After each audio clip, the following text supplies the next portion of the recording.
All right, thank you for making the Locked On Ole Miss podcast your first listen every day. We are free and available on all platforms, including YouTube. Subscribe to the YouTube channel. If you would hit the bell for notifications of new videos going up, which happens quite frequently, and of course upvote the video itself. And don't forget to follow us at all of our numerous social medias out there. LO Ole Miss on Instagram, Locked On Ole Miss on TikTok, and at the Stephen Willis, as you can see below, on Twitter, and at Tom Vanderford on Twitter as well. So if you'd give us a follow, we'd appreciate it as well. Tom, we missed you last week because last week we just had a busy, weird week. How you doing, man? I'm doing good, man. I'm doing good. I'm glad to be back, but you had a lot of people that I admire a lot, so I enjoyed watching those podcasts instead of participating in one. But I'm glad to be back. Yeah, I interviewed. I guess it might have been this week. Stuart Patridge. And there was a technical difficulty and he got cut off. So the first thing I did was like, hey, Stuart, will you come back on in August and finish this up? Because I wanted to ask you about the 97 LSU game and as well about the quarterback competition. I figured he'd have some insight on that. And he said he would do it. So I'm pretty fired up about that. That's good. That's good. Yeah, so, he was a special quarterback. Yeah, he was the quarterback, and I said this on the video. He was the one that kind of brought Ole Miss back to prominence. After 95 and 96, that 97 team, that was the team that, if it wasn't for them getting shafted by the Independence Bowl in 2001, after the taking a 6-5 Arkansas over a 7-4 Ole Miss would have had like a 8 or 9 year bowl run until 2004. Oh yeah. Mm-hmm. We've had our spurts, and that was a really good stretch. I think as long as we keep Mr. Kiffin at the helm, I think we'll be going bowling every year. Mm-hmm. I've seen some of the prognostications have us anywhere from 2nd to 5th, and this team has so much talent, but there's so much unknown. It all depends. Mm-hmm. It depends on how our quarterback plays. It depends on how I think our tight end is going to help out and our slot receiver is going to help out. I think our slot receiver that we picked up late from UCF is going to be a game changer. I think he's Elijah Moore-like.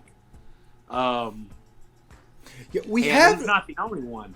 Yeah, we have some guys at that slot position. We don't know who is going to be the bell cow of the bunch, but you have Jalen Knox, who is almost a Dontario Drummond type slot, going to play the position that way. You have the Jalen Robinson, who is built like Elijah Moore. You have J.J. Henry, who is built a lot like Jalen Waddle. I'm not calling him Jalen Waddle. He's built like Jalen Waddle. Yeah. And then and you have Rafe Vincent, and I'm not going to make the comparison that everybody wants to make. But he was a kid that was a star before he got hurt last year. And he could come on this year and steal some reps at that slot position, depending on what they want to do. Yeah. Oh, yeah. We're not going – listen, we're going to be able to go fast. We got plenty of receivers. We got a stock backfield. We're going to be able to go fast. And it all is going to depend on that, in my opinion, it's all going to depend on the command of the quarterback position, and how good of a field general they are in decision making. Yeah, I go back and forth on it. It's like, do you need Matt Corral at quarterback? And I was like, I don't think you need that with this team. I think you need A.J. McCarron sitting back there. And you have somebody like that, you're going to be fine. Yeah, A.J. McCarron, Jay Barker, you don't need a superstar. You need a game manager, because you've got, in my opinion, probably two of the best running backs in the SEC back there that you can swap out. I love Snoop Connor. I think Snoop Connor's awesome. The same way with Jerrion Ealy. But I don't think we're losing a step at all with the two that replace him. I think Zach Evans has a chance to be the best running back in the SEC. Yeah, and the big surprise that everybody is going to take from this season is I think Quinshon Judkins is a plus Henry Parrish Jr. And He's you'll a see, stud. yeah, he's got a little TJ Yeldon about himself and a lot of lateral quickness, and I think he's going to impress some people this year. Yep. Ashanti sister told me, he said that guy's for real. He's already a college football player. Yeah, the only problem he has is he's going to have to sit behind Zach Evans and Ulysses Bentley IV. That's his big problem. He's a guy that would compete for starting minutes if those guys weren't on the field. Because I tell people all the time, we haven't had running backs at Ole Miss. You recruit in and bring them in with the talent level of Zach Evans. He's a unicorn. He is. I just don't think people realize. If he stays healthy, I'm going to say he's going to rush for 1,600 yards this year. And you will use Ulysses Bentley as a change of pace back. Judkins probably get some mop-up duty. They might even just play Judkins in 4 games to redshirt him. You never know. They've just got so many possibilities. With the new transfer rule, redshirting is gone. Yeah, you really probably don't want to redshirt people, I guess. Yeah. Because you don't want to give them any reason to leave. The running back. I think that's the big. You want to play. I think you want to play 4, for the reason that you can say, "Hey, we're going to get you to the NFL, and we're going to give you 10 carries a game, and that's all. We're not going to overuse I think you." So, and we've got a way to prove it to them with Snoop and Jerry on, and Parrish, went off to the U, but we've got plenty of, the recruits want to see what can you do for me. There's some team players, but there's some me players too. And to be what Lane Kiffin needs to be, he has to make a good mixture of the me and the team. He's got to get those guys that are more me than team and make them team players. He did wonders with Matt Corral. He did one. Poor Matt, got misquoted or just said the wrong thing. I don't know. I know what he was trying to say. He was trying to say when he committed to us, it was because we didn't have any quarterbacks, and he knew Shea Patterson was leaving, and he's like, hey, I can go up there and I can get some playing time right off the bat. That's what he meant. But people are going to take it and mess with it and do whatever. But he learned a really good lesson. Like you said, if he ever says it again, then you're going to start wondering. But he learned a really good lesson, and I thought Kiffin kind of had his back in the response as well. So that's why I love so much about Lane Kiffin. He has never, I'm going to knock on wood, he has never said the wrong thing at all. He's completely honest. He's the closest thing to a Nick Saban type guy we've ever had at Ole Miss in the modern era.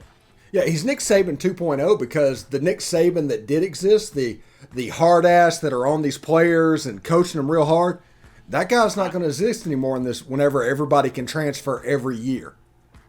Because they'll just say, dude, I'm out. I'll go play for somebody that's fun.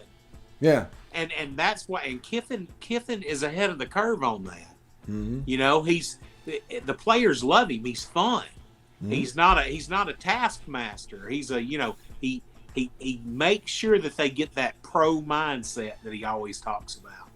And the pro mindset is different than the college mindset 10 years ago under Nick Saban or anybody. Pro mindset. Lane Kiffin is from the Pete Carroll School. Everybody knows that. Ed Orgeron was from the Pete Carroll School. Right. Ed Orgeron had the same rules that Lane Kiffin had. The difference was Ed Orgeron, it was all about the team. That was rule number 1. It was all about the team. Lane Kiffin is pro mindset. Now, it means the same thing. It basically means do what you're supposed to do.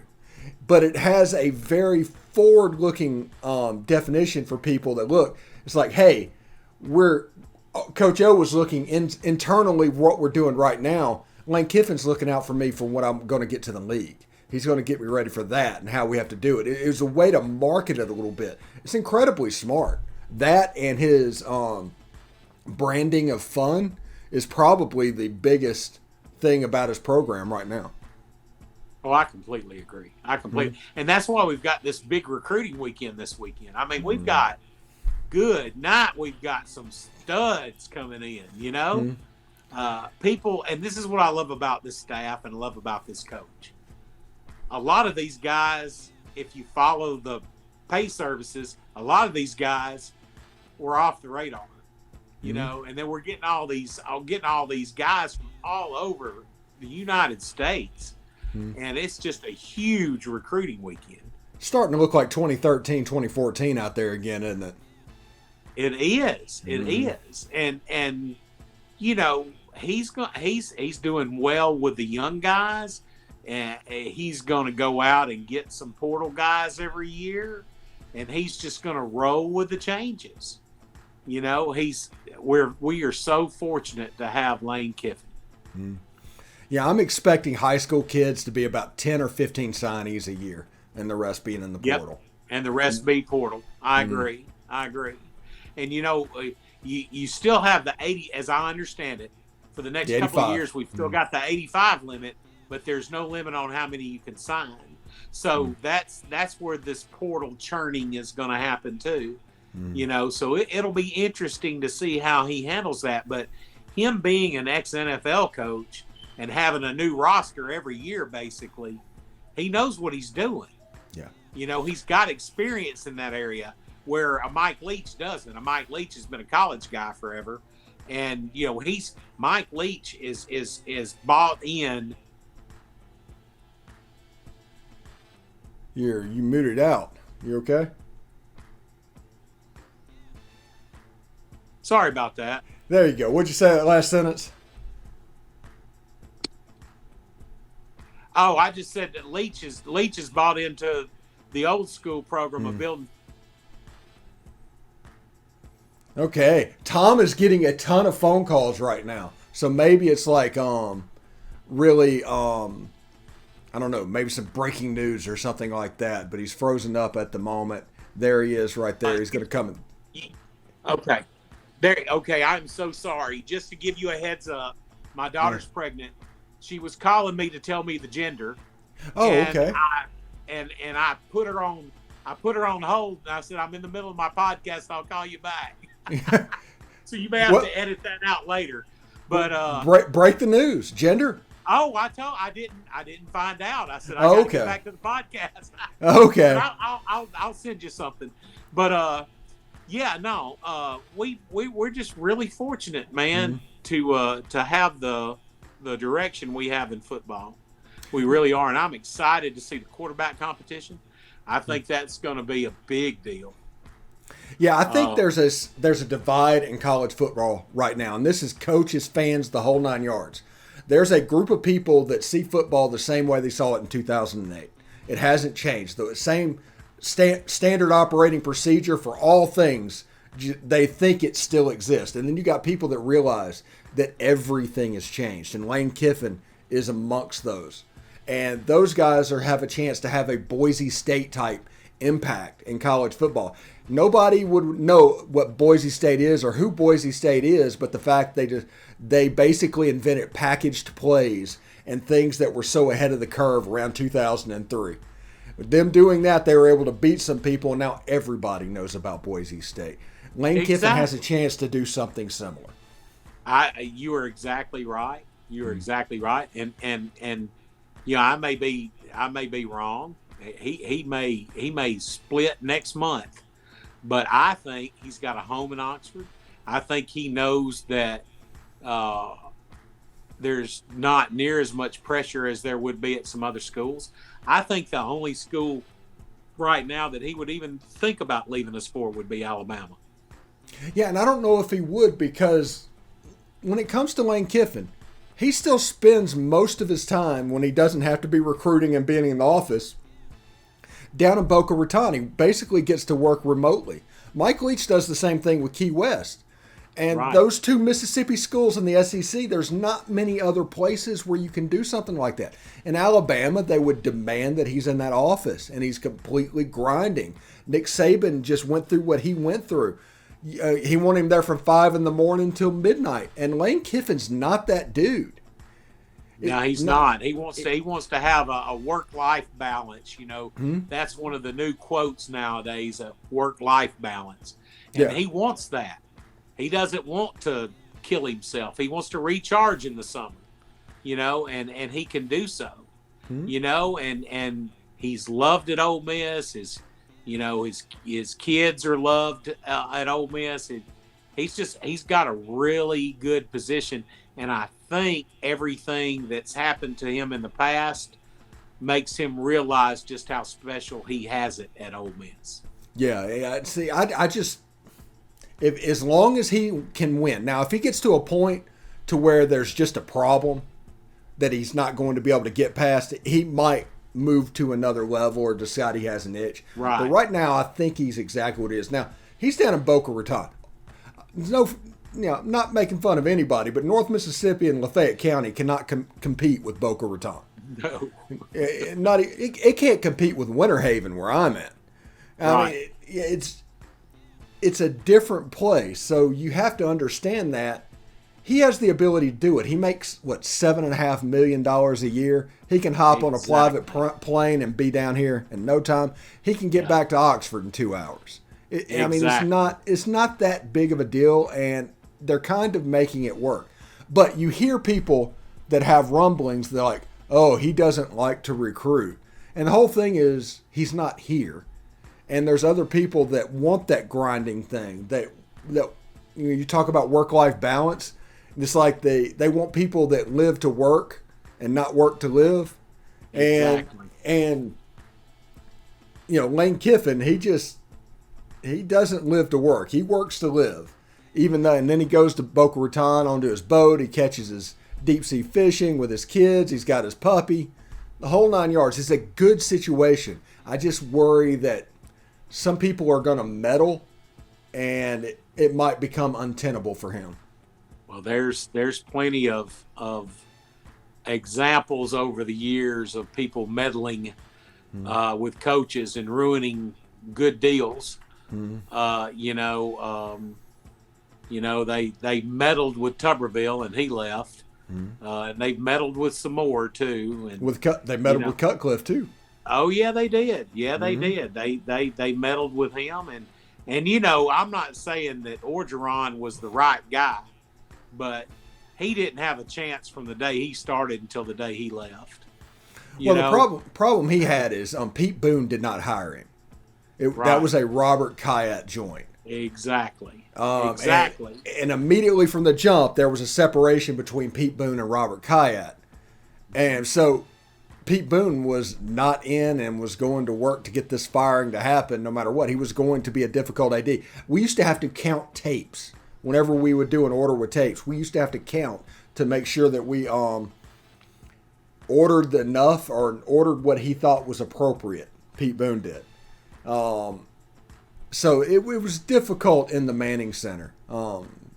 It was different. By the way, they did all the construction now. I just realized my video room is probably gone. The room that was originally there, we had this nice big video space, and half of it went away for the new team room, and I think the other half went away for this one. For this expansion or for this remodel or whatever. Yeah. They have spent some really good money, I think, on the IPF. Because that's where those kids are going to stay a lot. Oh yeah. They're going to stay a lot, and they need to be comfortable. They need to be able to do what they got to do, and it's a fantastic building. Yeah, and it keeps them out of trouble when they're down there too, if you know what I mean. So, but speaking of trouble, I saw where Kim Deitchie signed another free agent contract. So yes, he's going to replace DJ Jones, I think. Yeah, in San Francisco. Yeah, yeah.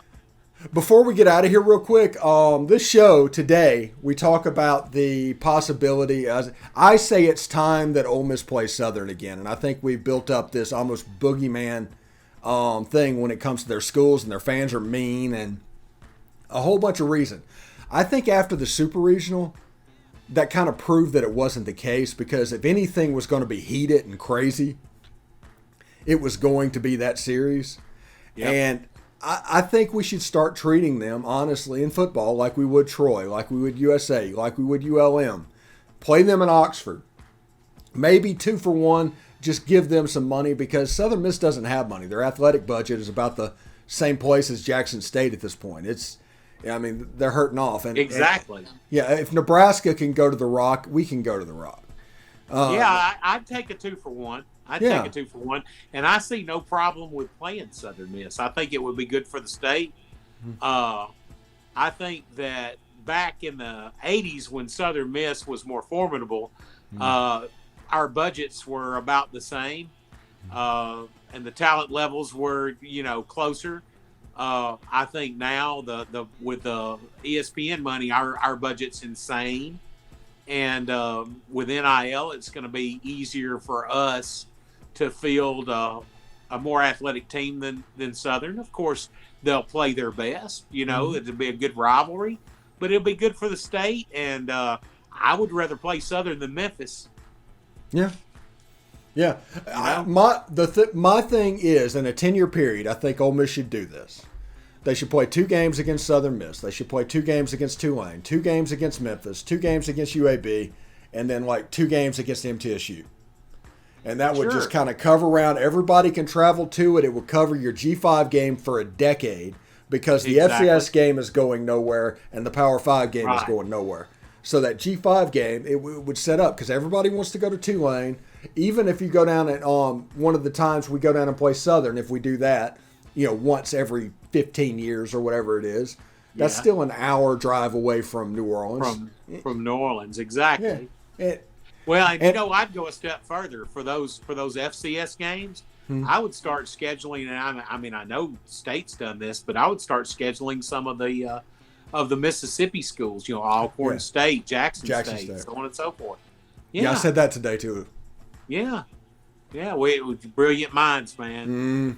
It just makes sense if we can get away from this hang up that we have about fan bases and things like that. Mm-hmm. If we can get away with that and just do what's best for everybody involved, there you go. It's unbelievably easy. Yeah. Now we have Alcorn on the schedule. That'll be a big day when they come into Vaught Hemingway Stadium. But JSU should be on the schedule too. I don't think Mississippi Valley should, because I think their coefficient, or whatever they look like, you can't even count them for a bowl game. Even if you can count an FCS team, their scholarship situation is such to where you can't do it. Right. Yeah, I think we need to stick with the Alcorn States and the Jackson States, maybe even a Grambling, maybe even a Southern, Yeah. And also add in the UT Martins, the Austin Peays, and the Sanford. Yeah. It makes sense. You can build this 200-mile wall around people, and you can just use it for scheduling. And you can get discounts for offering them to come to Oxford to play. You would pay Jackson State less than you would pay Wofford, because it's going to cost less for them to do it. They can do it up and back. Get there, right? Yeah, exactly. Yeah, and it's pretty interesting to me. I think it's just time that we play Southern Miss, and everybody needs to stop the pretense of what's going on and just figure out a way to make it work. I completely agree. All right, that is the show. Thank you very much, Tom. I do want to tell you can get more of the SEC by making Locked On SEC your second listen every day. Host Chris Gordy and his local experts, that's me, of Locked On, take you across the SEC in 30 minutes or less. Make Locked On SEC your second listen every day. Locked On SEC. Tom, thank you very much. Get off of here. Go call your daughter. Figure out what that gender is, and I'll see you next week, bud. All righty, buddy. Hotty toddy. Hotty toddy.